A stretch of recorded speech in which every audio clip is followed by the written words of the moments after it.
കൊറോന്തിയസ് 7-ാം അധ്യായം 1 മുതൽ 40 വരെയുള്ള വാക്യങ്ങൾ. വിവാഹബന്ധത്തെപ്പറ്റി ഇനി നിങ്ങൾ എഴുതി ചോദിച്ച കാര്യങ്ങളെപ്പറ്റി പ്രതിപാദിക്കാം. സ്ത്രീയെ സ്പർശിക്കാതിരിക്കുകയാണ് പുരുഷന് നല്ലത്. എന്നാൽ വ്യഭിചാരം ചെയ്യാൻ പ്രലോഭങ്ങൾ ഉണ്ടായിരിക്കും എന്നതുകൊണ്ട് പുരുഷൻ ഭാര്യയും സ്ത്രീക്ക് ഭർത്താവും ഉണ്ടായിട്ടുണ്ട്. ഭർത്താവ് ഭാര്യയോടുള്ള ദാമ്പത്യ ധർമ്മം നിറവേറ്റണം. അതുപോലെ തന്നെ ഭാര്യയുടെ ശരീരത്തിന്മേൽ അവൾക്കല്ല അധികാരം, ഭർത്താവിനാണ്. അതുപോലെ തന്നെ ഭർത്താവിന്റെ ശരീരത്തിന്മേൽ അവനല്ല, ഭാര്യയ്ക്കാണ് അധികാരം. പ്രാർത്ഥന ജീവിതത്തിന് ഇരുവരും തീരുമാനിക്കുന്ന കുറെ കാലത്തേക്കുള്ള പരസ്പരം നൽകേണ്ട അവകാശങ്ങൾ നിഷേധിക്കരുത്. അതിനുശേഷം ഒന്നിച്ച് ചേരുകയും വേണം.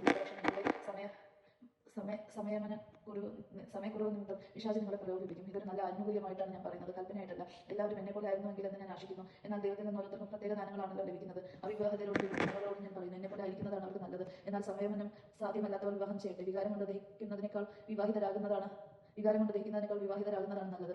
വിവാഹിതരോട് ഞാൻ കൽപ്പിക്കുന്നു, ഞാൻ നല്ല കർത്താവ് തന്നെ കൽപ്പിക്കുന്നു, ഭാര്യ ഭർത്താവിൽ നിന്ന് വേർപിരിയരുത്. അഥവാ വേർപിരിയുന്നെങ്കിൽ അവിവാഹിതയെ പോലെ ജീവിക്കണം, അല്ലെങ്കിൽ ഭർത്താവുമായി രമ്യപ്പെടണം. ഭർത്താവ് ഭാര്യ ഉപേക്ഷിക്കരുത്. ശേഷമുള്ളവരുടെ ഭർത്താവല്ല, ഞാൻ തന്നെ പറയുന്നു. ഏതെങ്കിലും സഹോദരന് അവിശ്വസനീയായ ഭാര്യ ഉണ്ടായിരിക്കുകയും അവൾ അവനോടൊത്ത് ജീവിക്കാൻ സമ്മതിക്കുകയും ചെയ്താൽ അവൾ അവനെ ഉപേക്ഷിക്കരുത്. ഏതെങ്കിലും സ്ത്രീക്ക് അവിശ്വസനീയായ ഭർത്താവ് ഉണ്ടായിരിക്കുകയും അവൻ അവളോടൊത്ത് ജീവിക്കാൻ സമ്മതിക്കുകയും ചെയ്താൽ അവൾ അവനെ ഉപേക്ഷിക്കരുത്. എന്നാൽ അവിശ്വസനീയായ ഭർത്താവ് ഭാര്യ മുഖേനയും അവിശ്വസനീയായ ഭാര്യ ഭർത്താവ് മുഖേനയും വിശദീകരിക്കപ്പെടുന്നു. അല്ലെങ്കിൽ നിങ്ങളുടെ മക്കൾ അശുദ്ധരാകുമായിരുന്നു. എന്നാൽ ഈ സ്ഥിതിയിൽ അവർ വിശുദ്ധരത്രേ. അവിശ്വാസിയായ ജീവിത പങ്കാളി വേർപിരിഞ്ഞു പോകാൻ ആഗ്രഹിക്കുന്നുവെങ്കിൽ അപ്രകാരം ചെയ്തുകൊള്ളട്ടെ. അത്തരം സന്ദർഭങ്ങളിൽ ആ സഹോദരന്റെയോ സഹോദരിയുടെ വിവാഹബന്ധം നിലനിൽക്കുന്നില്ല. ദൈവം നിങ്ങളെ സമാധാനത്തിലേക്കാണ് വിളിച്ചിരിക്കുന്നത്. അല്ലയോ സ്ത്രീ, നിനക്ക് ഭർത്താവിനെ രക്ഷിക്കാനാവുമോ എന്ന് എങ്ങനെ അറിയാം? അല്ലയോ പുരുഷൻ, നിനക്ക് ഭാര്യയെ രക്ഷിക്കാനാവുമോ എന്ന് എങ്ങനെ അറിയാം? വിളയുമനുസരിച്ച് ജീവിക്കുക. ദൈവത്തിന്റെ നിയോഗവും വിളയുമനുസരിച്ച് ഓരോരുത്തരും ജീവിതം നയിക്കട്ടെ. ഇതാണ് എല്ലാ സഭകളോടും ഞാൻ കൽപ്പിക്കുന്നത്. ആരെങ്കിലും ദൈവ വിളി സ്വീകരിക്കുമ്പോൾ പരിച്ഛേദനം ചെയ്യപ്പെട്ടിട്ടുണ്ടെങ്കിൽ അതിന്റെ അടയാളങ്ങൾ മാറ്റാൻ ശ്രമിക്കേണ്ട. ആരെങ്കിലും വിളി സ്വീകരിക്കുമ്പോൾ പരിച്ഛേദനം ചെയ്യപ്പെട്ടില്ലെങ്കിൽ പിന്നെ പരിച്ഛേദനം ചെയ്യേണ്ടതില്ല. പരിച്ഛേദനത്തിനോ അവിപരിച്ഛേദനത്തിനോ എന്നും നോക്കണ്ട. ദൈവകൽപ്പനകൾ പാലിക്കുക എന്നതാണ് സർവ്വപ്രധാനം. വിളിക്കപ്പെട്ടപ്പോഴേയുള്ള അവസ്ഥയിൽ തന്നെ ഓരോരുത്തരും തുടർന്നുകൊള്ളട്ടെ. ദൈവം നിന്നെ വിളിച്ചപ്പോൾ നീ അടിമയായിരുന്നുവോ? സാരമില്ല, സ്വതന്ത്രനാകാൻ സാധ്യതയുണ്ടെങ്കിൽ അത് പ്രയോജനപ്പെടുത്തിക്കൊള്ളുക. എന്നാൽ അടിമയായിരിക്കുമ്പോൾ കർത്താവിന്റെ വിളി ലഭിച്ചവൻ കർത്താവിനാൽ സ്വതന്ത്രനാക്കപ്പെട്ടവനാണ്. അതുപോലെ തന്നെ സ്വതന്ത്രനായിരിക്കുമ്പോൾ വിളി ലഭിച്ചവൻ ക്രിസ്തുവിന്റെ അടിമയുമാണ്. നിങ്ങൾ വിലയ്ക്ക് വാങ്ങപ്പെട്ടവരാണ്. നിങ്ങൾ മനുഷ്യരുടെ അടിമകളായി തീരരുത്. അതുകൊണ്ട് സഹോദരരെ, ഏത് അവസ്ഥയിൽ നിങ്ങൾ വിളിക്കപ്പെട്ടുവോ ആ അവസ്ഥയിൽ ദൈവത്തോട് നിലനിൽക്കുകയും. അവിവാഹിതരും വിധവകളും. അവിവാഹിതരെ പറ്റി കർത്താവിന്റെ കൽപ്പനയൊന്നും എനിക്ക് ലഭിച്ചിട്ടില്ല. എന്നാൽ വിശ്വസ്തനായിരിക്കാൻ കർത്താവിൽ നിന്ന് കരുണ ലഭിച്ചവൻ എന്ന നിലയിൽ എന്റെ അഭിപ്രായം ഞാൻ പറയുന്നു. ആസന്നമായ വിഭക്സന്ധി കണക്കെടുക്കുമ്പോൾ ഓരോരുത്തരും ഇപ്പോഴത്തെ നിലയിൽ തുടരേണ്ടതായിരിക്കും നല്ലത് എന്ന് ഞാൻ കരുതുന്നു. നീ സ്വതന്ത്രനാകാൻ ശ്രമിക്കേണ്ട.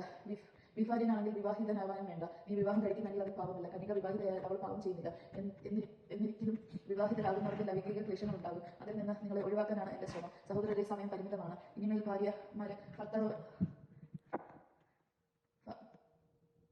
ഭാര്യമാരുള്ളവർ ഇല്ലാത്തവരെ പോലെയും വിലപിക്കാത്തവരെ പോലെ ആഹ്ലാദിക്കാത്തവരെ പോലെയും വാങ്ങുന്നവർ ഒന്നും കൈവശമില്ലാത്തവരെ പോലെയും ലോകകാര്യങ്ങളിൽ ഇടപെടാത്തവരെ പോലെ ആയിരിക്കട്ടെ. എന്നാൽ ഈ ലോകത്തിന്റെ രൂപഭാവങ്ങൾ പറഞ്ഞുകൊണ്ടിരിക്കുന്നു. നിങ്ങൾ ഉത്കണ്ഠരാകുന്നതെന്ത്? ഞാൻ ആഗ്രഹിക്കുന്നു അവിവാഹിതൻ കർത്താവിനെ എങ്ങനെ സംതൃപ്തമാക്കുമെന്ന് ചിന്തിച്ച് കർത്താവിന്റെ കാര്യങ്ങളിൽ തൽപരനാകുന്നു.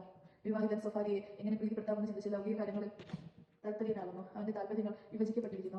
അവിവാഹിതായ സ്ത്രീയും കന്യ ആത്മാവിന്റെ ശരീരത്തിലും വിശുദ്ധി പാലിക്കാനായി കർത്താവിന്റെ കാര്യങ്ങളിൽ താല്പരാണ്. വിവാഹിതായ സ്ത്രീയാകട്ടെ കർത്താവിനെ എങ്ങനെ സന്തോഷിക്കണമെന്ന് ചിന്തിച്ച് ലൗകിക കാര്യങ്ങൾ താല്പര്യാകുന്നു. ഞാനിത് പറയുന്നത് നിങ്ങളുടെ നന്മയ്ക്ക് വേണ്ടിയാണ്, നിങ്ങളുടെ സ്വാതന്ത്ര്യത്തെ തടയാനില്ല. പ്രത്യേക നിങ്ങൾക്ക് ഉചിതമായ ജീവിതക്രമവും കർത്താവിനെ ഏകാഗ്രമായി ശുശ്രൂഷിക്കാൻ അവസരവും ഉണ്ടാകാൻ വേണ്ടിയാണ്. ഒരുവന് തന്റെ കന്യകയോട് സമമയത്തോടെ പെരുമാറാൻ സാധിക്കുകയില്ലെന്ന് തോന്നിയാൽ അവൾ യൗവനത്തിന്റെ വസന്തം പിന്നിട്ടോളെങ്കിലും അനിവാര്യമെങ്കിൽ അവന്റെ ഹിതം പോലെ പ്രവർത്തിക്കട്ടെ. അവർ വിവാഹം കഴിക്കട്ടെ, അത് പാവമല്ല. എന്നാൽ ആത്മസമയനം പാലിക്കൽ. ഒരു വീട്ടിലുള്ള ആരെങ്കിലും തന്റെ കന്യകയായി തന്നെ സൂക്ഷിക്കാൻ ദൃഢനിശ്ചയം ചെയ്യുന്നെങ്കിൽ അവന്റെ പ്രവൃത്തി ഉത്തമമാണ്. തന്റെ കന്യകയെ വിവാഹം ചെയ്യുന്നവൻ ഉചിതമായി പ്രവർത്തിക്കുന്നു. എന്നാൽ വിവാഹം ചെയ്യാതിരിക്കുന്നവൻ കൂടുതൽ ശ്ലാഘനീയനാണ്. ഭർത്താവ് ജീവിച്ചിരിക്കുന്നിടത്തോളം കാലം ഭാര്യ വിവാഹബന്ധം നിലനിൽക്കുന്നു. ഭർത്താവ് മരിച്ചുപോയാൽ ഭാര്യയ്ക്ക് ഇഷ്ടമുള്ളവനെ ഭർത്താവായി സ്വീകരിക്കാൻ സ്വാതന്ത്ര്യമുണ്ട്. അത് കർത്താവിന് യോജിച്ച വിധത്തിലായിരിക്കണമെന്ന് മാത്രം. എന്റെ അഭിപ്രായത്തിൽ വിധവയായി തന്നെ കഴിയുന്നതാണ് അവർക്ക് കൂടുതൽ സൗഭാഗ്യകരം. ദൈവാത്മാവ് എനിക്കുമുണ്ടെന്ന് ഞാൻ കരുതുന്നു. ദൈവജനമാണ് നാം കേട്ടത്. അത് ദൈവത്തെ സ്തുതിക്കാം. ക്രിസ്തുവിനെ സ്തുതി.